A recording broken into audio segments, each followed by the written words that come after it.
Melpomene is the Muse of Tragedy. Her depiction in classical art clearly reflects this.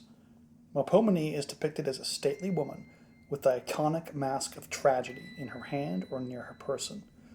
She is often seen holding a weapon of some kind, often a studded club. Later depictions show her with a sword or a dagger, the props of tragic theater. The somber, darker aspect of this muse is very clear then. She personifies the darker side of nature and aesthetics, the side that is dangerous, deadly, and sublime, rather than merely delightful. Tragedy is the oldest form of Greek theatrical drama. Drama of any form begins with Greek tragedy. Tragedy tells the story of a great yet flawed hero who makes a terrible mistake during a high-stakes encounter. This leads to a total reversal of the hero's fortune.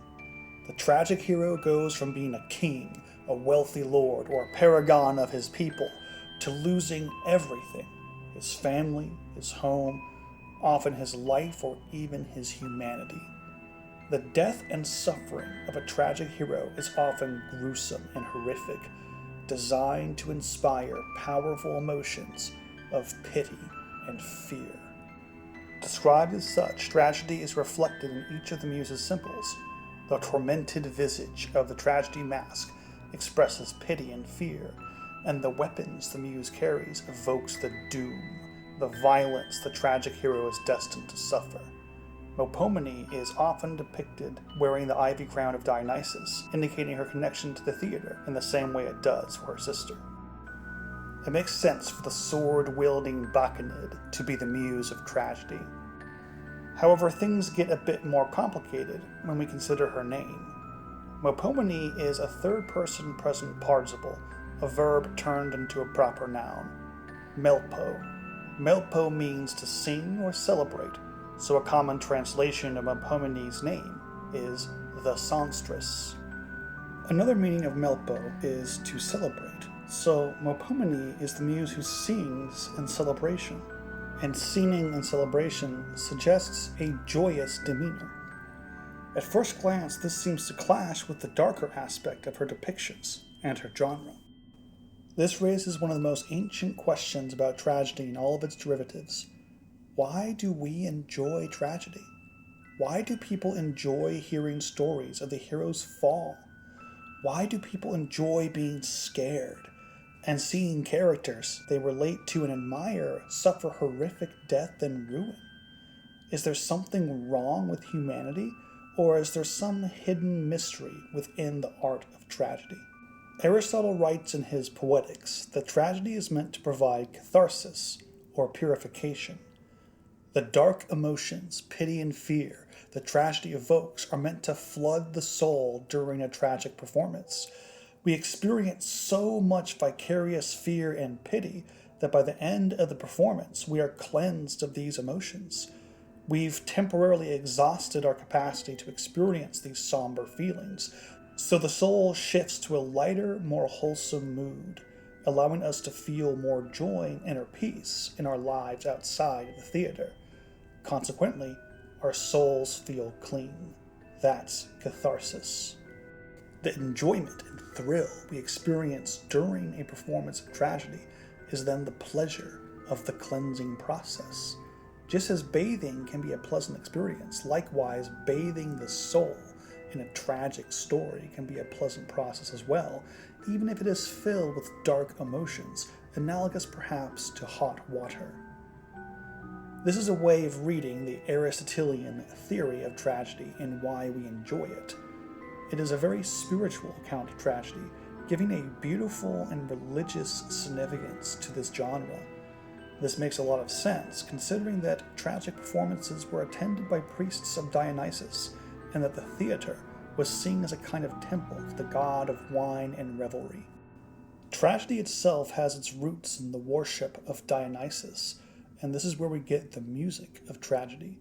Some claim that tragedy began with the dithyramb, a wild form of chorus sung with an irregular beat, often in honor of Dionysus.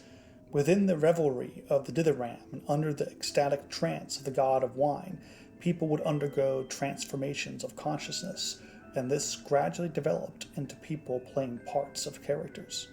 That is one theory, and the evidence that supports it is the dithyramb was incorporated into tragedy. Every tragic play has a chorus that sings poetry as commentary on the events of the play. Tragedy was a musical performance, and so in addition to the hot water of the pity and fear for the characters in the play, tragedy also provides sweet music, like a sweet aroma, a thrilling, chilling sound to go along with the emotional cleansing. The link between tragedy and dithyramb sheds light on the meaning of the muse's name.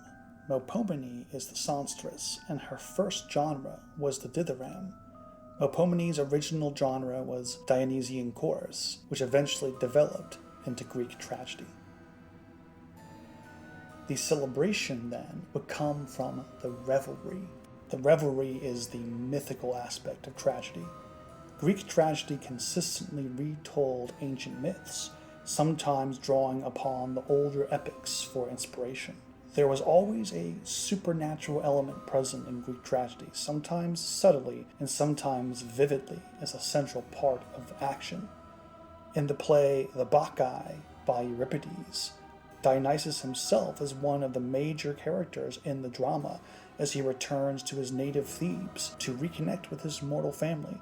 When his cousin Pentheus, the king of Thebes, refuses to accept Dionysus as a god and goes to war against the deity and his followers, the ignorance and impiety of Pentheus antagonizes Dionysus, which has gruesome and horrific results.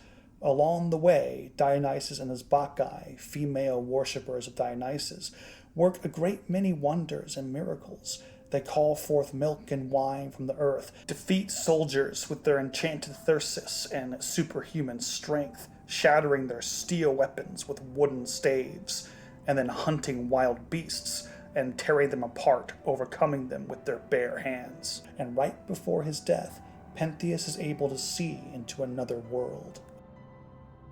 Aristotle describes lovers of myth as being akin to lovers of wisdom, for a common sentiment of both higher knowledge and myth is wonder. Wonder is the enchantment of the soul in the face of a beautiful mystery. It is the aesthetic delivered by the very best of stories. In many ways, the wonder of the myths is all the greater when you feel the fear and pity that puts you in the myth itself. Add to that beautiful emotional music to the subtle joy of the soul cleansing of emotional impurities, and you have a recipe for one of the most human and enjoyable genres of art. It is a form of art that celebrates life itself and turns even the horrific aspects of it into something beautiful. After all, much of life is horrific. How then do we not give in to despair? How do we not let ourselves be crushed by all the horrors and terrors of the dark and of life and all the struggle and suffering we must endure? The Muse has a brilliant answer. Turn your fear and despair into art.